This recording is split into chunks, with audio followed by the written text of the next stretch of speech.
बिस्मिल्लाहिर्रहमानिर्रहीम। अस्सलाम वालेकुम second year.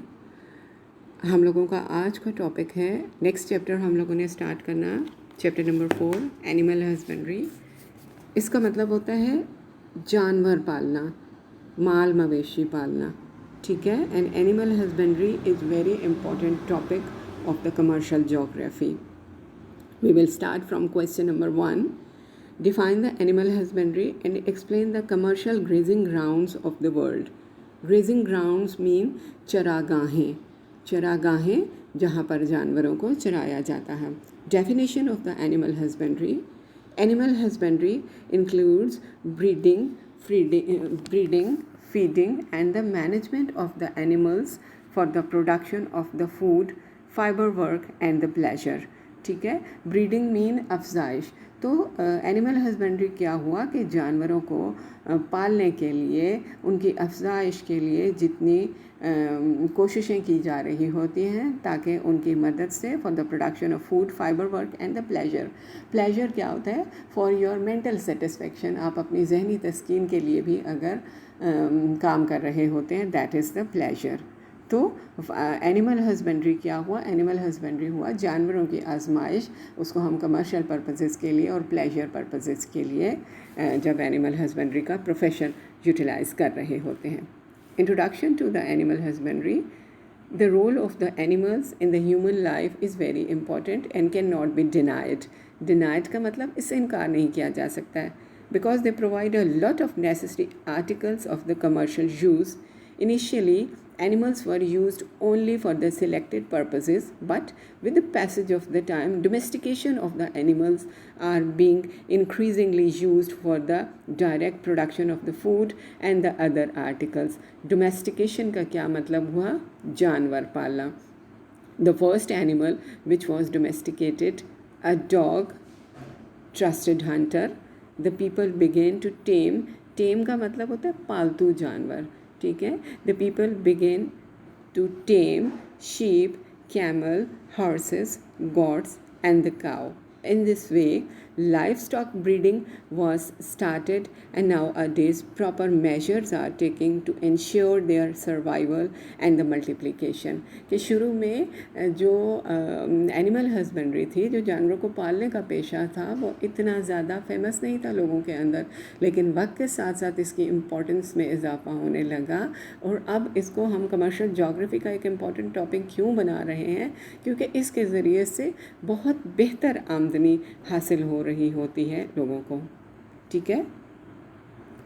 Intensive husbandry condition indulge large number of the animals in small lots, enriched feed and the vaccination against the diseases. Tradition husbandry practices are closely associated with the degree of the control needed over the animals that are kept and with the uses to which they are put. ठीक है।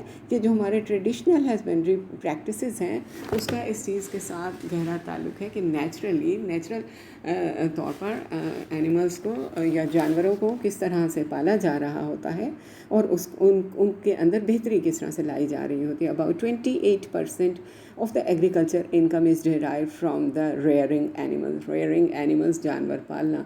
तो ज़रूरी पैदावार की जो कुल आमदनी है, उसका 28% हिस्सा जानवर पालने के पेशे से हासिल किया जा रहा है, while 50% income earn from the developed countries.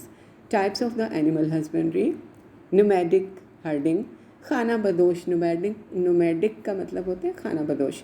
This is an extensive form of the animal grazing on the natural pasturage and is confined to the arid and the semi-arid regions of the world, like Saudi Arab and the Africa.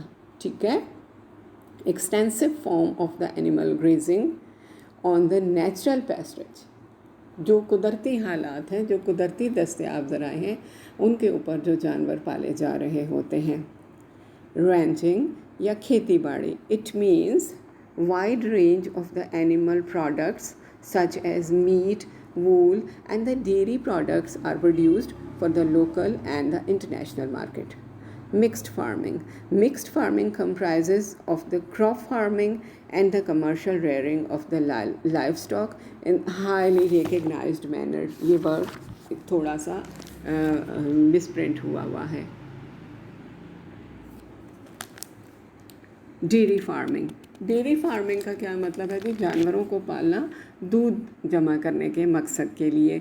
Dairy farming is a highly intensive and most advanced type of the live stock farming in which animals like cows, buffaloes and the goats are kept with the great care, special feed and the environment for the dairy purposes at the commercial level.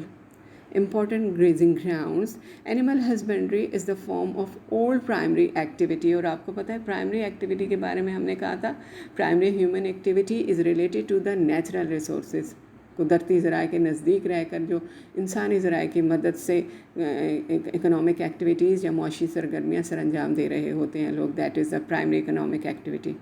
ठीक है, तो animal husbandry is the form of old primary activity and now known as an extensive commercial activity. कि पहले तो ये एक primary economic activity थी लेकिन अब ये एक्सटेंसिव कमर्शियल एक्टिविटी बन गई है.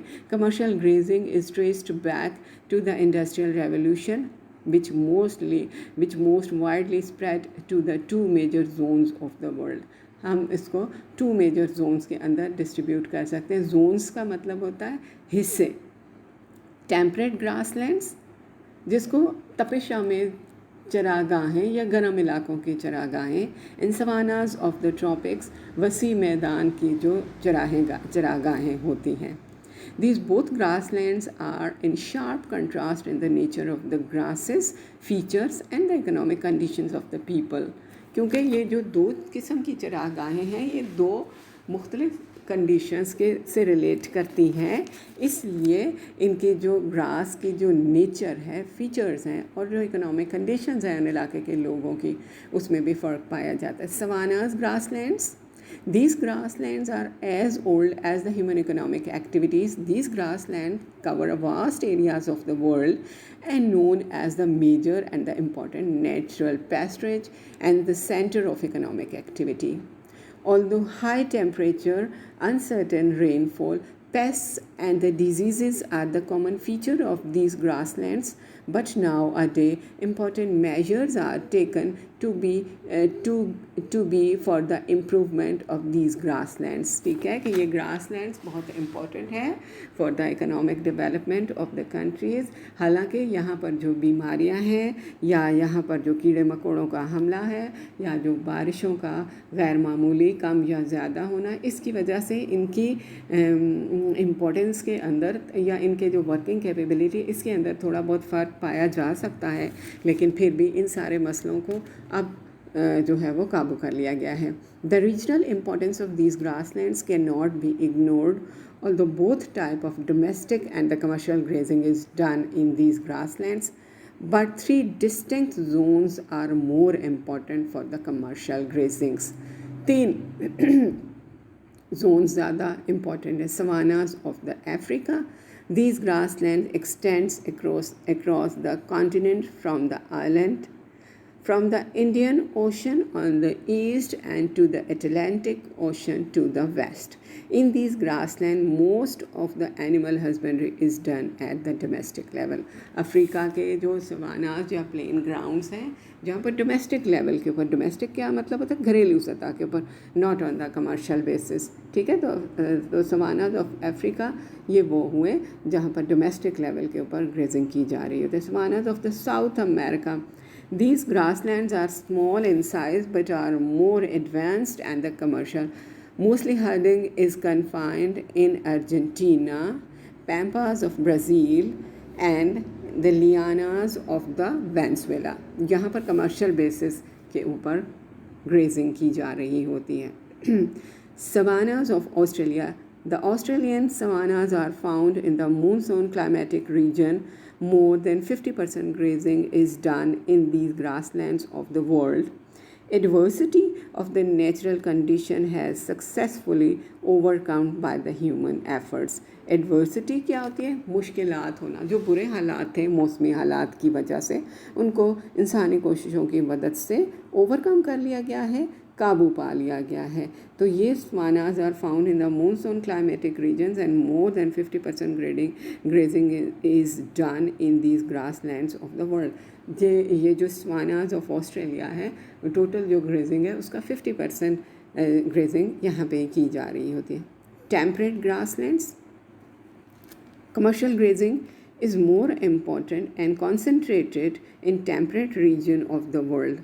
The plains, the plateaus and the mountainic slopes या mountainous slopes are noted in the temperate zones of the commercial grazing.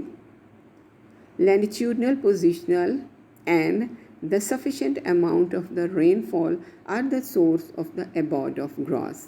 Abode का क्या मतलब होता है? कॉन्सेंट्रेटेड होना, ठिकाना होना, ठीक है। तो टेम्परेट ग्रासलैंड्स सबसे ज़्यादा फेमस है। टेम्परेट का क्या मतलब है? दरमियानी, ठीक है। तो टेम्परेट ग्रासलैंड्स में यहाँ पर प्लेन मैदान भी हैं, यहाँ पर प्लेटूज़ क्या होते हैं? जो दो पहाड़ियों के दरमियान प्लेन जगह होती है। एंड माउंटेनियस स्लोप्स जो पहाड़ों के ऊपर ढलवानों पे ग्रेजिंग की जा रही होती है। ये सबसे ज़्यादा टेम्परेट ग्रेजिंग या temperate grasslands are the most famous grounds for the grazing. These grasslands are found in Western, North America, South America, Australia, New Zealand and South Africa. Though these grounds are not free from the problems, but right measures to be taken by the countries concerned for the continuity of the commercial grazing. कि यहाँ पर although के issues या मसाइल मौजूद हैं मौसम के हवाले से भी, लेकिन इनको काबू पा लिया गया है इन मसाइल के ऊपर।